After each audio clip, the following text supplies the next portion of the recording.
This is Black Writers Read.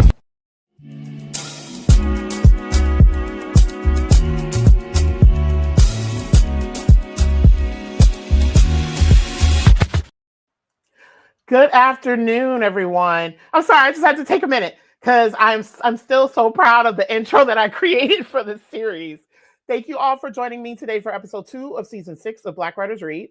My name is Nicole Young Martin, and I'm the founder, producer, and host of this series. The fall season, which is my favorite, has started trickling in. Not only is it because my birthday is in October, but the countdown to the holiday season is coming up as well. I love Christmas and I love Thanksgiving. However, because this happened last year, I do not want to hear Mariah Carey, All I Want for Christmas Is You, until after Halloween, please. There was one time I was in Ulta and it was like October 28th. And I heard the faint sound playing on their speakers. And I was like, why? Can I get a Halloween or Thanksgiving carol first? Like, I understand with commerce and like capitalism and all these things, but come on. Fall is full of football season, both pro and college, pumpkin spice, sweater weather, campfires, and all those things. So can we have those first, please? But anyway, I'm so excited to get today's conversation started. One, because I learned as I was preparing for today's interview, our guest is also from Michigan. It's so nice to always have a Michigan native on. I'm originally from Detroit, and she is originally from Kalamazoo, which for folks, I hope I'm doing the glove correctly. Detroit's like here, Kalamazoo is to the west. I believe it's like 2.5 hours or so from Detroit. So I'm so excited to chat with her. And I recently watched an interview that she did with the Detroit affiliate of PBS about a month ago or so. So I'm extremely excited to have her on today. So let's get started. Black Writers Read showcases, celebrates, and honors the words, work, and traditions of Black writers from across the country, across genres, across experiences, and across the African diaspora. Black Writers Read is a behind-the-scenes conversation into the craft and what it means to create as a Black author in today's society. Since starting the series during the summer of 2020, we've hosted 90 authors representing over 15 genres from 6 countries and 26 states. Our platform includes the live stream interviews, the audio podcasts, book clubs, and curriculum integration assistance. Find us online at blackwritersread.com. Today, we welcome Dr. Shonda Buchanan. Kalamazoo, Michigan native, just in case folks don't know where this is. Kalamazoo, Michigan native Dr. Shonda Buchanan is a 3-time Pushcart Prize Ambassador nominee, Oxfam Ambassador, and a PEM Emerging Voices Fellow and PEN America Mentor. That's huge. An associate professor in the Department of English at Western Michigan University and Alma College's MFA program in creative writing, Shonda is the author of 3 collections of poetry: The Lost Songs of Nina Simone, Who's Afraid of Black Indians, and I hope I pronounced this correctly, Equipoise, Poems from Goddess Country, as well as the award-winning memoir Black Indian, chosen by PBS NewsHour as a top 20 books to read to learn about institutional racism. Former board president for Beyond Baroque Literary Arts Center and board member of the Kalamazoo Poetry Festival and the Kalamazoo Arts Council, Shonda has published in the Mississippi Review, the Los Angeles Times, LA Weekly, LA Times Magazine, read AWPs, which for folks who are not of the writing scene, AWP is the Associate of Writers and Writing Programs. It's one of our leading professional associations. So AWP is the Writers Chronicle, Indian Country Today, Red Ink Journal, LA Parents Magazine, and freelanced for the International Review of African American Art, Westways, the Los Angeles Review of Books, the Daily Press, and Sisters of AARP.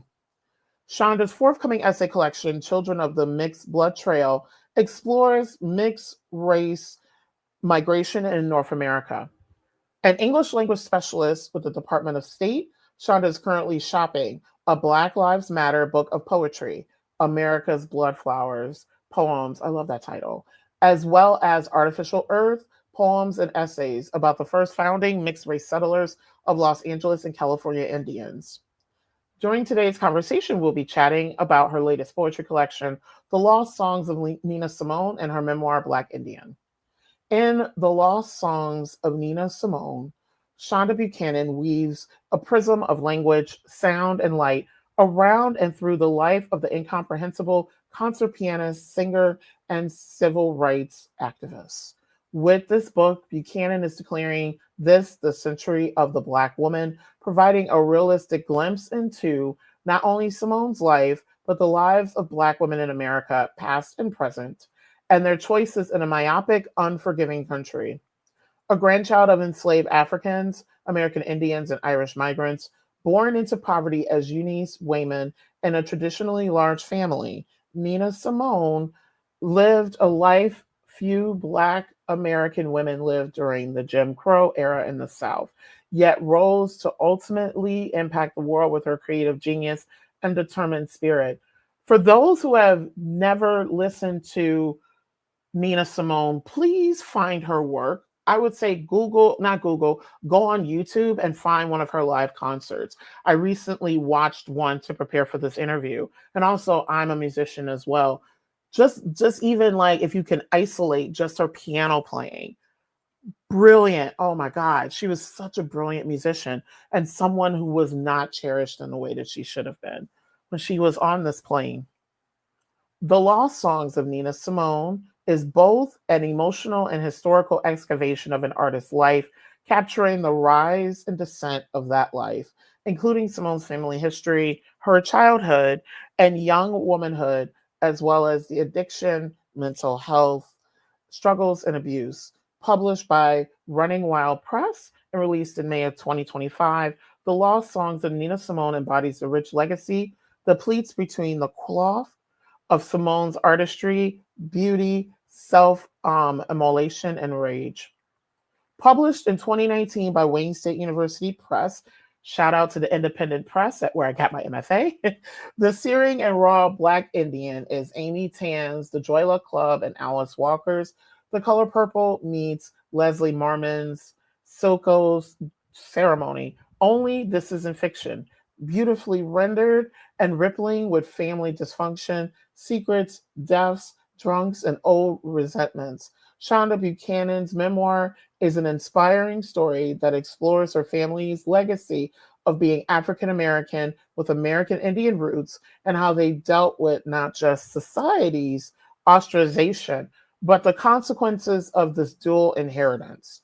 Buchanan was raised as a Black woman who grew up hearing cherished stories of her multiracial heritage while simultaneously suffering from everything she and the rest of her family didn't know. Tracing the arduous migration of mixed bloods, of free people of color from the Southeast to the Midwest, Buchanan tells the story of her Michigan tribe, a comedic yet manically depressed family of fierce women. I feel like her and I have that in common, who were everything from caretakers and cornbread makers to poets and witches, and men who were either ignored, protected, imprisoned, or maimed, and how their lives collided over love, failure, fights, and prayer despite a stacked deck of challenges, including addiction and abuse. Ultimately, Buchanan's nomadic people endured a collective identity crisis after years of constantly straddling two, then three races. The physical, spiritual, and emotional displacement of American Indians who met and married mixed or Black slaves or indigent servants at America's early crossroads is where this powerful journey begins. Black Indian doesn't have answers, nor does it aim to represent every American's multi-ethnic experience. Instead, it digs as far down into this one family's history as it can go sometimes, with a bit of discomfort. But every family has its own truth, and Buchanan's search for hers will resonate in anyone who has wondered, maybe there's more than what I'm being told. To learn more about Shonda, please visit her website at shondabuchanan.com. Throughout this episode, I'll be sharing the link to Dr. Buchanan's website and how to find her on Instagram. For those who are new to Black Writers Read, here's the format of the show. Dr. Buchanan will read excerpts from her work and then we'll chat.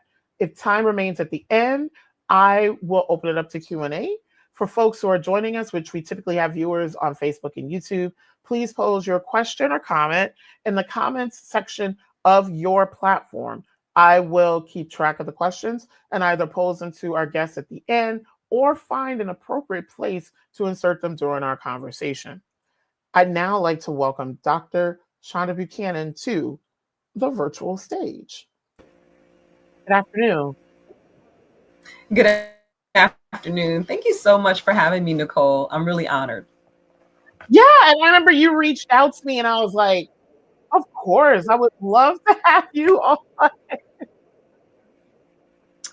was like, hey, I'm a Black writer who reads and I'm a Black writer. Yes. So speaking of being a Black writer who reads, I'm going to turn it over to you to read your work. Happy Yeah. reading, and I'll be back to chat. Okay, sure. Um, so I'm gonna read a couple of poems from my book, The Lost Songs of Nina Simone, which is a collection that came out in May 2025 this year. The book launched in Paris. I was in Paris. I gave two readings in Paris.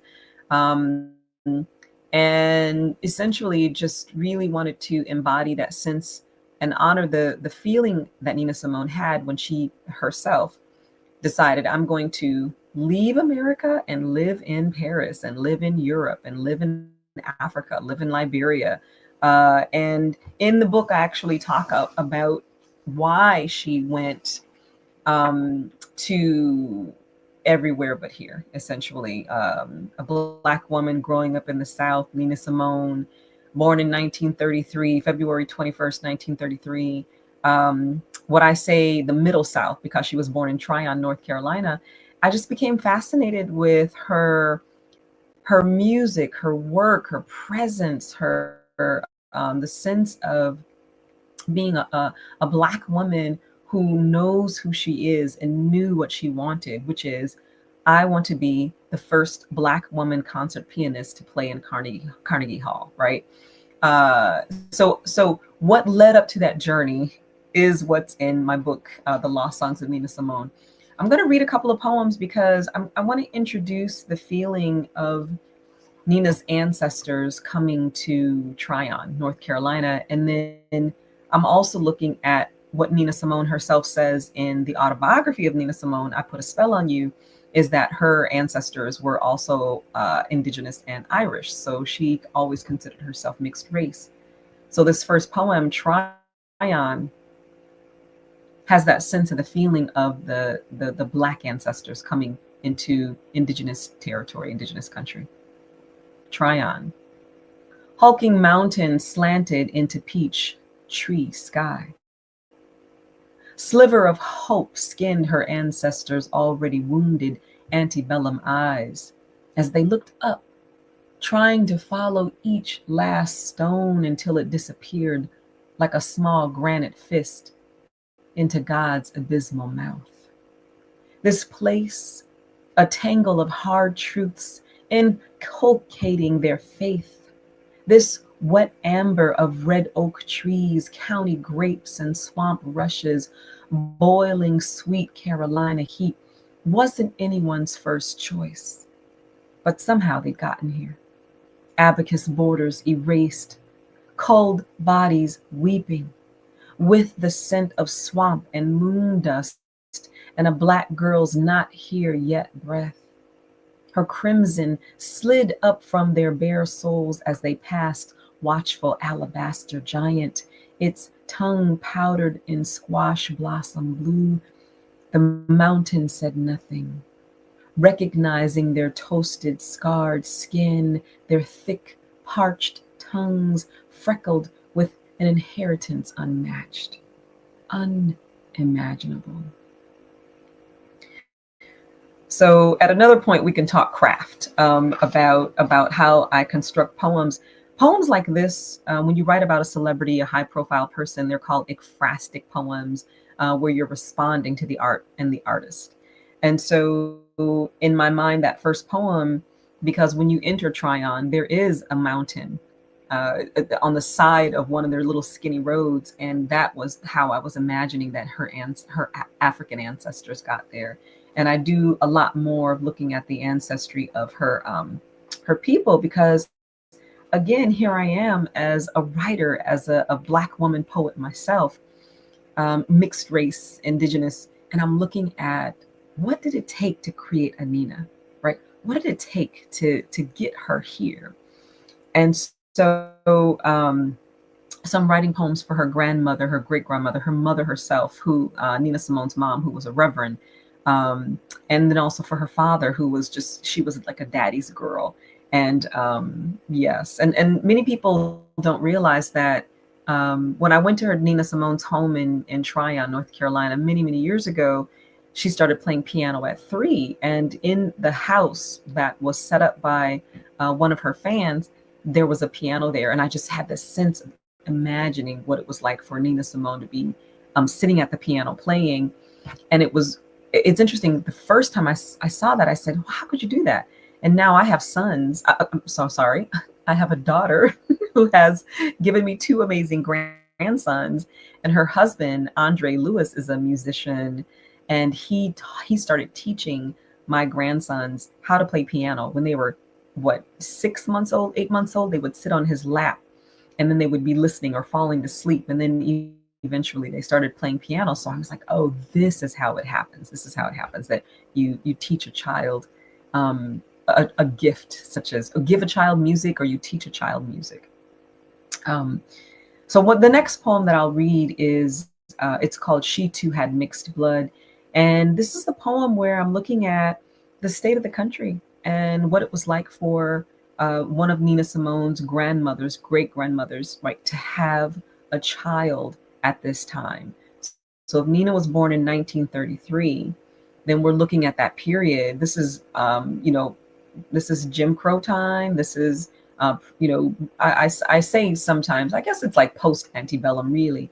But I mean, things were difficult, different, and hard. She too had mixed blood. It was a birth mourned. The rice's blood pounding from its body with each contraction. There was the scent of yams and wet iron forged in a crystal fire as Nina's grandmother dropped head first into unforgiving Carolina dirt, then rescued by a midwife, wrapped and tied neatly like an acorn on her mother's back. Oh, the plantation courage, blank monotony of the callous, blister, salted fish tongues, death swaying over them. They chewed sassafras leaves to stifle sorrow, to obfuscate hunger, mewing from baby's fairy wand throat, hidden by the rush of wrens startled out of nests. Neither mother nor child cried that day. That was dangerous.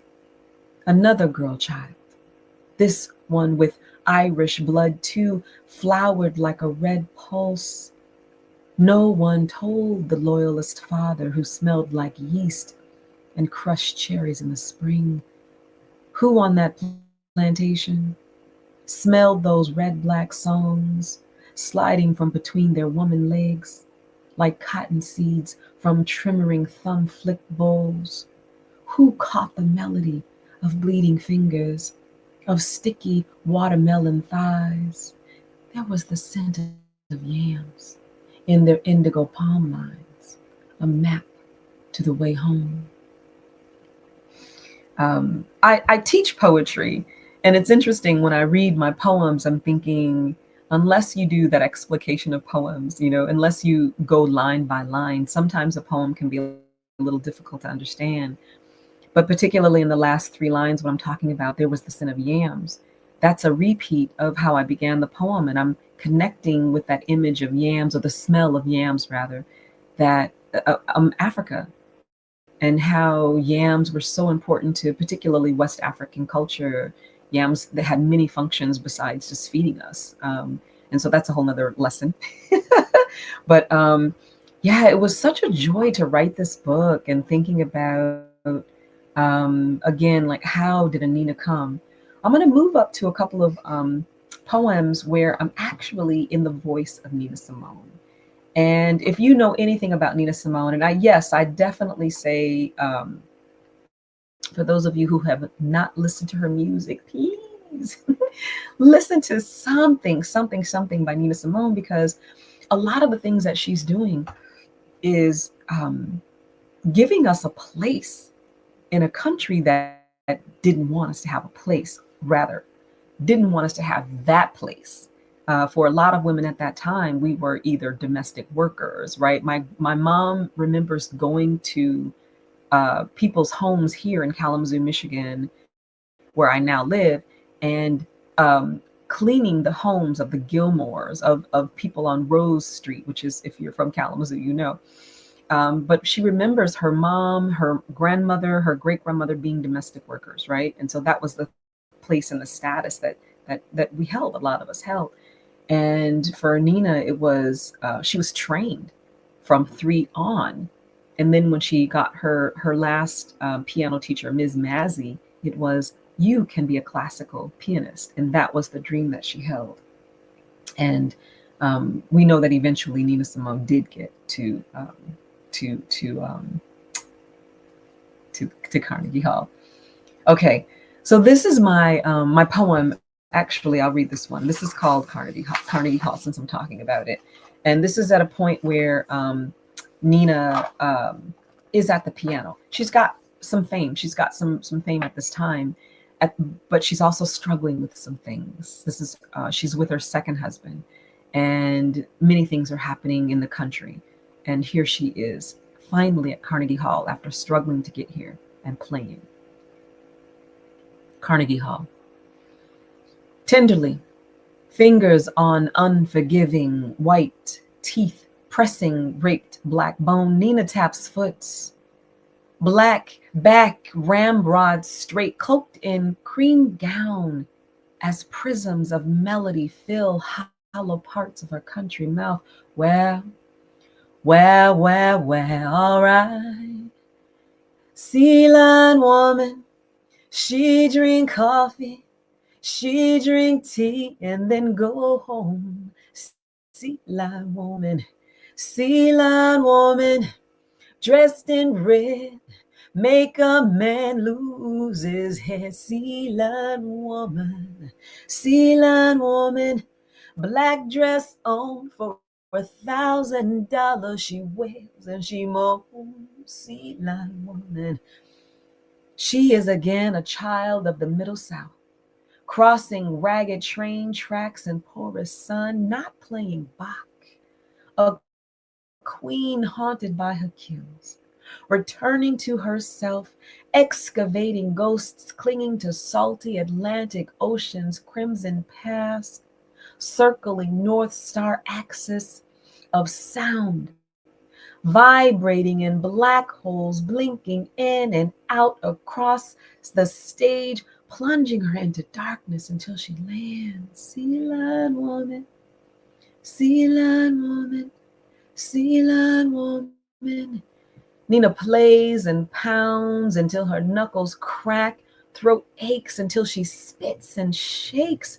Fever comes, whiskey and gin peeled from her in ancient pleats of sweat. It feels like forever, like wandering in buried tombs, like this moment will never come again. And she punches and slaps and holds them, those ghosts, not Bach. Until night, then day, then twilight, then night. Inside her, a bouquet of flowers, her dress. She is a hematite stone on hard piano bench, a forgotten talisman, atop a looted temple, a pillaged Egyptian temple where we used to pray, a goddess, flecked, golden, immortal. No one sees her after the music stops. No one ever sees. It is a glorious death. So those are 3 poems from my collection, The Lost Songs of Nina Simone. Please feel free to pick up this book and ask your library and to purchase the book in the bookstores near you, to make the books available for you to purchase. And again, I've been researching Nina Simone's life and looking at her life through the artistry's lens, through someone. I don't call myself her biographer, although I do have a proposal for a biography that that I will hopefully shop around within the next few months. But I mean, there's so much about the state of her art, her life as a mom. She has birthed one daughter, Lisa Simone, who is an amazing singer herself, just a beautiful soul, generous soul. From what I have seen on social media, I don't personally know Lisa Simone as a friend yet, but she's very, very, very lovely. And when I'm looking at Nina's work too, I'm thinking about how the impact that her presence and her art and her music has had on us.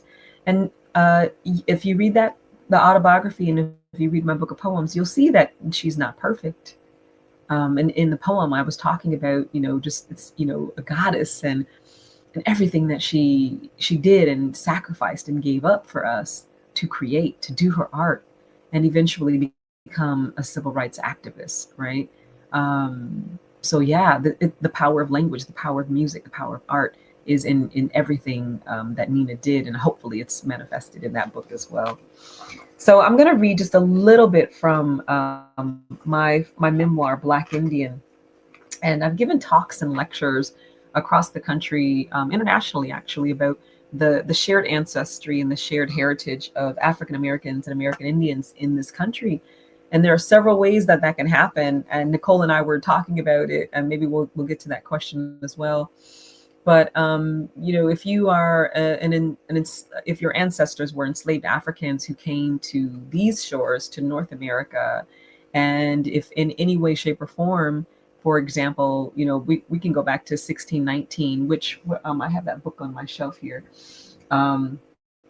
Which 1619, the first 20 and odd Africans and Golans came to Jamestown, Virginia. And that's Powhatan country. So how did those first 20 and then the rest of the Africans who came interact with the indigenous people who were there, not just the Europeans? So there's a bi and triraciality, that I have been looking at and curious about, right? That's my research question, my artist's question. And how did we get here to Kalamazoo, Michigan, right? And two, when you're looking at the quote, the migration piece, right, which another collection that I'm working on, children of the mixed race trail, children of the mixed blood trail, that migration piece. So even if you've married, or if you are full blood, and then you marry someone, and then that marriage, there's more marrying, right? So predecessors, like from one ancestor, and then it trickles down, and then you've got another 4, and it trickles down, and you've got, right? And so that predecessor piece. But yes, blood, marriage, adoption, those are the ways that indigenous folks and African American folks have mixed. So the section that I'm going to read, I rarely read this section, but I opened to it. So that means my grandpa Stafford, who owned land here in Matawan, Michigan, where I live. I currently have a house down the street from where my mom and my aunts were born, on our farm in Matawan, Michigan. And so the indigenous folks here, Potawatomi, Odawa, Anishinaabe, and to my understanding, we are on Potawatomi land. So this section is really looking at what it means to be a quote unquote settler in indigenous country, and I'm also mixing in the feeling of my grandfather coming here as well. The beauty of being a settler, that's in quotes, was that there was a lot of fertile Potawatomi land. But the problem for white settlers was the gall-blasted Indians. Then there was the Harriet Tubman problem, her exploits from the South hauling escaped slaves to freedom. Migration of white settlers was good. Black Indians freed slaves, free people of color looking for freedom, and the Odawa, Potawatomi, Ojibwe, or Chippewa, who wanted only to be left alone to their ceremonial and hunting grounds. That was and this is tongue-in-cheek, Kemosabe problem. If the indigenous tribes were allowed to keep their hunting and ceremonial grounds, well, then what land would the settlers have to settle on? These worries were addressed in many ways: burning crosses on front lawns, and white sheep meetings, riots, massacres of Indian villages, land thieving, land squatting, bogus property line claims, smallpox blankets, burning courtroom houses down full of land deeds, birth certificates and bonds, and of course, outright trickery. Then there was also the right to patronize signs that read, "No jobs here for coloreds, Indians, Negroes, or dogs." My mother's father, Clifford Gaylord Stafford, used to piss and moan because he couldn't get hired for looking too black. But when he sat down in a bar, he looked white enough to warrant a bottle of his beer or Jack Daniels, whatever it was he wanted at the time. This was just one of the reasons he hated Black people so much, even though he was half Black himself. He could spend his money to drag himself down more in debt, but because of his indeterminable race, he was on the last hired, first fired circuit, just like the rest of them, he'd say. Being an Indian who didn't know the name of his North Carolina tribe, my grandfather had no inkling that the Potawatomi, also called, there are many nations of the many bands rather of the Potawatomi, Indians in Michigan. And I'm going to not explain it because I want to explain it, but I'm not. I'll keep reading. The Potawatomi Indians of Michigan were discriminated against also. In truth, he wouldn't have given a damn anyway because he had no loyalty. But in 1864, a gang of Potawatomi were deftly rooted up like turnips and heaved into Indian territory in Oklahoma, though many made their way back. Like most of those who got the short stick of life because of their race, Grandpa Stafford hated those brown parts of himself because whites told him he was not their equal. He hated himself because he was the darker skinned blacks who ostracized him as well. He had a Hitler complex. The Indian Removal Act, Jim Crow, and Gone with the Wind did their jobs on him. He saw how whites saw him too, and he didn't want to be associated with blacks or Indians, but his difference wasn't on an ID card or a tribal enrollment card in his wallet. It was stamped on his face. So it's interesting. This narrative is it's a mother-daughter story. It's kind of a coming of age self-discovery story. It's a family narrative as well. There's some cussing in here for those of you who think it's going to be a boring historical read, but there's history as well. And just in the section that I read, I am literally condensing over 200, 300 or 400 years of that quote unquote mixed race problem that the settlers had, or the quote unquote the pilgrims had, in this land. I always think about how the victor writes history. I mean, that's what it is. The person who is victorious and who wins that war gets to write and rewrite history, gets to dismantle certain things, gets to pass a bill or not pass a bill. And this is, I'm not even being referencing the time, although I'm sure this feels familiar. I'm looking at history, you're right? I'm looking at the occurrences of things that have happened, that have transpired. And when I looked at my family, when I was thinking about, how do I tell the story of the Black Indian, of being mixed race? And when I thought about telling that story, it was, you've got to tell it from your lens of how you came into the story, into the narrative. I'm a baby, right? Born in 1968. I'm a drop in the bucket of North American history, which is also, North America is only how old, right? And then we are a drop in the bucket of indigenous history in this country. How do you tell that story? You just keep trying. One of my mentors, many mentors actually, but one of my mentors, Lucille Clifton, a poet who has since passed. And she said to me, she said, you just do the best you can. And I lead with that credence of, I'm just going to do the best I can. I'm just going to keep writing essays and poems and short stories and working on a novel that deals with that Black and Indigenous ancestry. And I'm just going to keep trying to do my best to tell our stories, because what else is there? I mean, and Toni Morrison, who I met a couple of times. I was lucky to meet Toni Morrison a couple of times. She has also since passed, but there's a sense of responsibility and accountability in being an author of color, a descendant of free people of color, which is a hidden narrative in my mind, in the U.S. is a hidden narrative. So there's a responsibility for me to try to tell these narratives. So yeah. So I want to thank you, Nicole, again for having me on your show. And I'm happy to answer questions if anyone dropped any questions in the chat.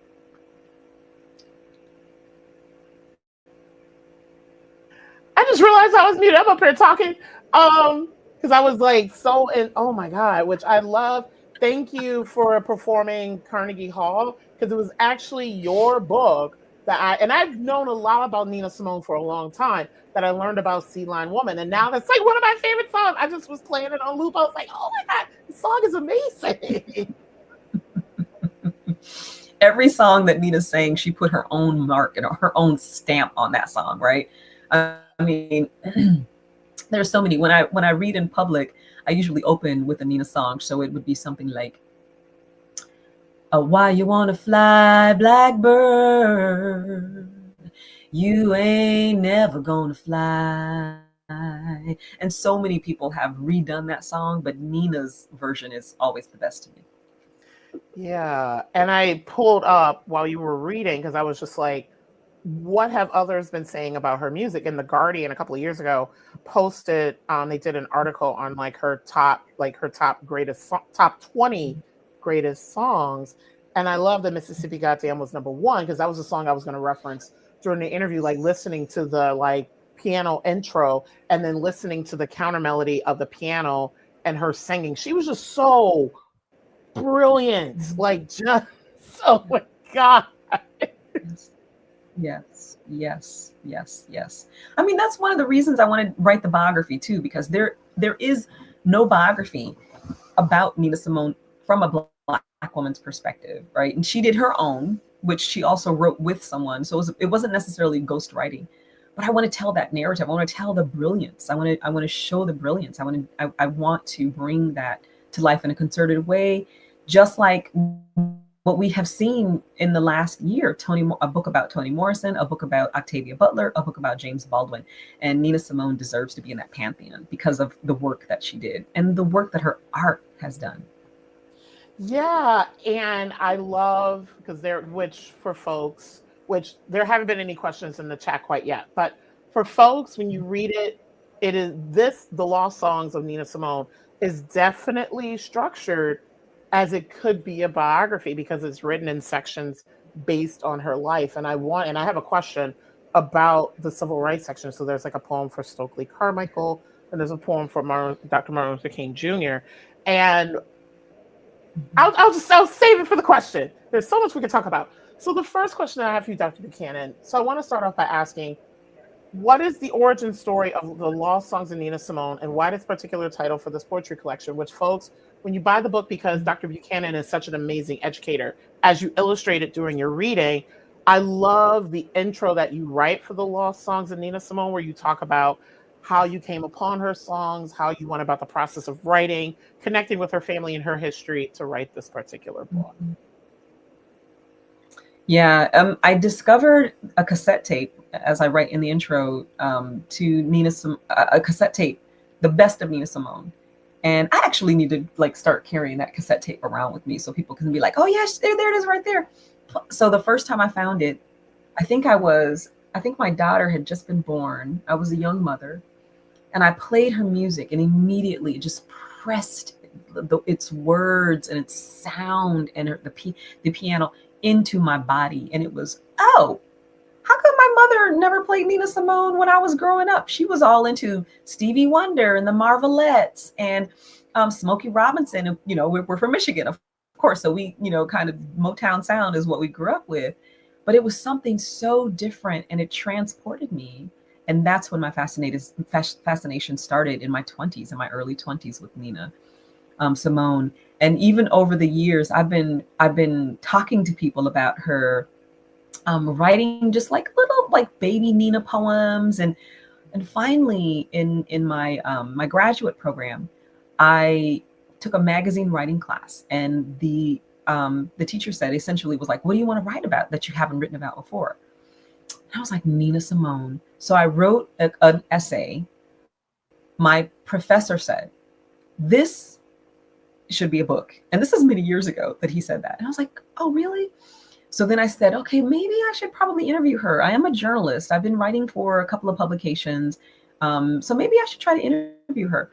So she was supposed to come to Los Angeles to play at the Wiltern Theater. And I bought my ticket to the Wiltern. I was like, I'm going to go see Nina Simone. I'm going to try to interview her. And then my aunt died. And my aunt's funeral was the same weekend of the concert. And so I had to let that ticket go. And it was but it was, I have to go see my auntie. And of course, eventually that whole entire like funeral of my aunt is in my book, Black Indian. A lot of that is in Black Indian. But eventually I did go to Paris. I did try to interview her, but it did not happen. And I wrote the story anyway, and I published it in the Los Angeles Times. So yeah, I've been stalking Nina in a good way. Now that you're speaking, I wonder, I got to do some more research, but I do wonder if there's biographies written by Black women of the Black women musicians who were around the civil rights movement, not necessarily of the movement, because one of the musicians I've reconnected with recently, her music is Alice Coltrane. And this is how funny it came up. This is how much of a musician I am. Alice. So I was at an Ani DeFranco concert, and it was outdoors. And after the concert, like in between them like setting up for bands and stuff, they'll play like some music, pipe the music on the speakers. And at the end of the concert, they started playing Alice Coltrane. And I told my husband, I was like, we need to stop. Before we leave, can we just listen to this for a second? Because I have not heard Alice Coltrane in a while, and I haven't heard her in such of a public forum, in a commercial venue like this before. And it was so cool. And I was just like, because I was doing a little bit of research on Alice Coltrane, came across a couple of home movies she did with her children. I'm like, is there a biography on Alice Coltrane that would have been written by a Black woman? I got to do some research. That I know of, no, but I know Tananarive Due, who is I'll say sci-fi near future writer like Octavia Butler, actually one of Octavia Butler's mentees. She and her, Tananarive Due and her mom wrote a book about women in the civil rights movement, which is on my shelf as well. I'd have to pull out the title. But in terms of musicians, I haven't seen anything as of yet. That would be a great book. Yeah. And then also the title, The Lost Songs of Nina Simone. Why Lost Songs in the title? There was a lot, I feel, that Nina didn't get a chance to say herself. Or if something was said, I was always looking at the subtext of a thing. So what was it like to be a mother? What was it like to be a mom who was also a performer, who also had mental illness issues, who also had addiction to alcohol, whose husband was abusive, so what did you want to say that you didn't get to say? And that's when it became, she is a premier world renowned singer, but what are the songs that she didn't get to sing? What are the things that she didn't get to play? And that's how that title was created. That's how it came to me, The Lost Songs of Nina Simone. Yeah, and another song I just thought about because I'm thinking of it in relation to, is it in revelation. See, this is how much of an arts head that I am. 'Cause I also I teach theater and arts management, um, Hmm. and also English. I believe there's a rendition. I forgot who the artist was of Centerman and Alvin Yeah. Ailey's Revelations. And I'm thinking Mhm. of that particular arrangement and how it does pay homage to Nina Simone. See, the musician in me is coming out again. So just a little bit about me as a musician. I started as a What do you play? musician. What do you play? I was a clarinet player for a very long time, and I started off as a music education major at the University of Michigan in Ann Arbor. And a lot happened. A lot of racism, a lot of stuff happened. I left the major and I moved to theater my junior year. And I stopped playing at 22. But I've kept my hand in music, either working as like an orchestra personnel manager or teaching, but I haven't performed in a long time. But like I'm always like looking up things and stuff like this, and the like fake musicologist in me is starting to come back because one, I failed musicology in undergrad. That's a whole other story, but I did really well in music theory. It's hilarious. It's like I failed musicology, Mhm. but did really well in music theory. And so now, like your book is really, and also just thinking about Nina Simone. Well, first as a Mhm. music, because I look at her as pianist, composer, writer, Mhm. poet. And because I feel Mhm. like she could have existed in any of those camps and she Yeah. was able to intersect all those camps very beautifully. So, your book, which I also, before I go to my next question, I want to talk about what it looks like. It, like, Oh, your yes. book really made me think about like Nina Simone as the musician. It looks like a Pretty big. songbook, y'all. Which for folks, That if was not it. you, yeah. It wasn't intentional. I just have to say, one of my friends, Ethelbert Miller, we were at the Chautauqua Institution a few weeks ago, and I gave him a copy, and he said, Shonda, why is this book so big? And so I was like, it was what the publisher said. The second version of the book had to be this size because I included a suite at the end for a reading. The LA Times Library reading, we were doing a special suite for them, and so when they put that poem in the book, they said it had to be this size. So Ethelbert, the next day, he was like, I like this. So for you to say it looks like a songbook is like all kinds of praise. Thank you.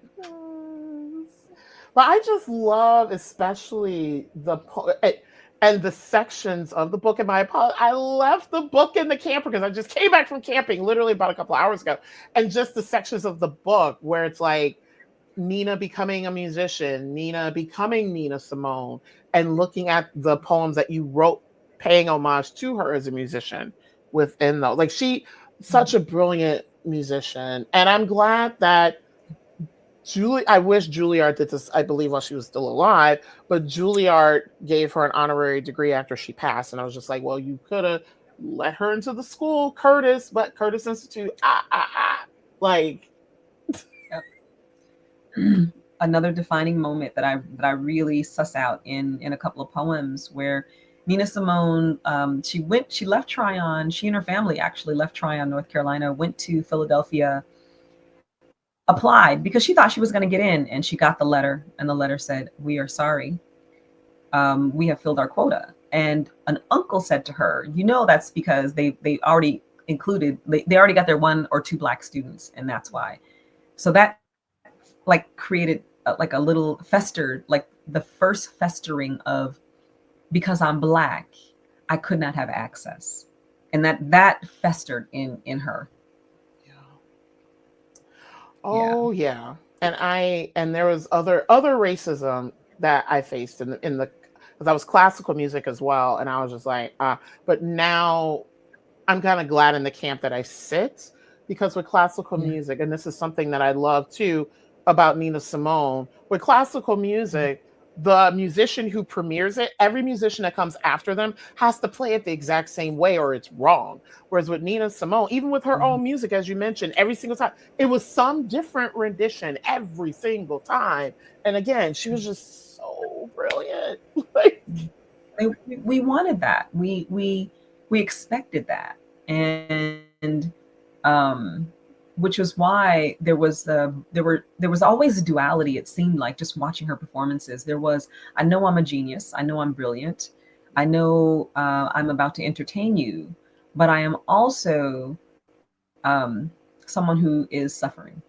And so those weren't articulated. You're right, those things aren't articulated, but it's either at a particular period of time she was either soused or on drugs, because sometimes she had to have uppers to get on stage, downers to come off stage. So there was always something it feels like that she was dealing with and struggling with. And it would have been great to have gotten an interview with her. But I still feel like even if I would have gotten that interview, she might not have answered the question in the way that I was expecting it to be answered. Yeah. And before I go to the next question, so much is coming up in this interview for me. Audra McDonald is coming up for me right now. And I am a huge fan of hers, huge. I recently saw her for the first time in person in Gypsy this summer. And one of the things that she says in interviews, she, of course, her and Nina Simone, their lives are very different with regards to, like, I believe Audra McDonald does a lot in terms of like self-care and self-love, and has a very nurturing family. So a lot of the mental health and addiction issues, I don't believe they cross over, but a lot in terms of like being genius. Well, Audra McDonald did have some mental health issues younger, at Juilliard actually, but the two of them genius musicians. And Audra McDonald talks a lot about how she has to put her work down to be able to exist as Audra when she goes home and when she's in life. And when I saw, what made me want to go see Gypsy in particular was when I saw the Tony Awards performance that she did of Rose's Turn, and then hearing the connection, even though they kept the staging as is, where they didn't adapt anything for a Black woman to sing the role, she's still a Black mother in the role. And I was like, I want to see this. And then seeing it live, it made the connection in terms of why we got the very gut-wrenching performance that we did. And I was like, she does this 8 shows a week. Like, how? It's a lot. And so, right. And so it's just like, now I'm imagining with Nina Simone playing these really big concert venues and things like that, how much having to be on for people could have also fed into her mental health as well. Because I'm just seeing, like, even with Audra McDonald, which what was it, a couple of weeks ago, she mentioned while she was doing Gypsy, a fan came to stage door looking for her. She wasn't there because she purposefully said, if you're a big fan of hers, you know why she doesn't do the stage door. And then the woman found the exit that she was going out of, followed her to where she was staying, and demanded an autograph. And I was like, hold, what? And Audra was like, I don't owe you that. And I was just like, wow. And just the fact that she was going to say, I was like, Audra gave you what you, hate making it so transactional, but I was like, you paid for a ticket to see her perform. Audra gave you that. Leave her alone. And so just thinking about we need to rest. All of the Black brilliant performers. So I mean, we are in the age, which is what in my intro I said, this is the age, this is the millennia. I said century, I'm going to call it the millennia of the Black woman and Black woman radical rest. We deserve to, once we do our art, our craft, we deserve privacy. We deserve spaces to rest. We deserve not to be harassed or molested or fired or, so I 100,000% agree. And I'm glad that Audra, basically said, this is not cool. This is a line and a boundary that I am drawing. You do not own us. That was in the, let me just say 16, 17, 1800s. That piece of it, that's over. You're right. So any of I'm using this word synonymous because I do know some white women who are named Karen, but I'm using the Karen euphemism, that folks who are Karens who think that they have a right to us and to our time and to our whatever it is that we have to give, our health, our healing, our heart. No, you don't have a right to that. No. And so a lot of what we do now, you as a producer and a musician and a teacher and a writer, is we give you what we want to give you, and it will be great, and it will be brilliant and fantastic. And when we want to take our time, we will take our time. Maxine Waters, yes. Yes. Time. It's my time. So yeah, we have to do that. I've seen so many women when I thinking about the women writers who are my oh, I love that. The dog is like, yes, claim your time. He's like, your dog in the background. He's like, claim my co-producer Mocha, he's defending the castle. So I was wondering, I was like, can she hear the co-producer? But I've seen so many of us just fall by the wayside because we are like so focused on giving. And it's like, and then suddenly it's like, wait a minute, she was only 58. She was only Octavia Butler. She was only, it's like, wow. So I'm really, really trying to be as conscious as I can as an artist, as a professor, of making sure that I do the job that I came here to do because I love it. And then also making sure to do what I call the hard stop. I didn't realize Octavia Butler, because I know the year of her birth, year of her death, hearing the age, 58, because my mom was 57 when she died. And I'm like, wow. Whoo. And my mom, she gave a lot as a caregiver, as the mother of every child in the neighborhood, of her own children, and I'm like, I need to live differently. And so it's so funny when people, because I've said no to a lot of things, because this summer I gigged really hard. And I'm like, academic year's coming up, I cannot. And on top of it, having chronic illness. And people, when they hear me say no, they're like, they pretend like they've never heard anyone say no and that I don't have the right to say no. And I'm like, I'm trying to preserve myself, and I'm not an object. I'm not, right. They need, sorry. Because I also just ordered lunch and they need to leave it here. This is the first time that's ever happened in an interview. That's hilarious. Sorry. Eat your food, girl. Leave it on the porch. I leave a note. Leave it on the porch. Leave it on the porch. Wait, you should mute your mic and I'll talk while you do your thing. Anyway, I am going to say something about what you were talking about.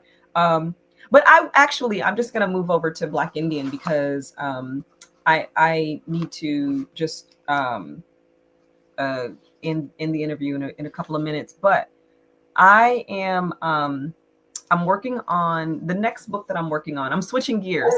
Yes, now to Black Indian because I need to leave. I need to leave in 2 minutes because I have another appointment. But oh, look, that's cute. Look, so this is me on the cover of the book. I'm dancing at a powwow in Virginia. And what's really lovely is when people were, when this book came out and they would come to the readings and they said, so how can I find my ancestry and my heritage? And I was like, I'm not a genealogist, although I've got a lot of information, for ways that you can do that. So I would tell people. And now with the next book that's coming up, the Children of the Mixed Blood Trail, I'm including the books, articles, websites, a little section of how to do your own genealogy, because this is a family narrative and a family story. I call it the hidden tapestry of our country. And the next book is the collection of essays, which I'm researching and writing now, this is how you can also find that heritage and ancestry.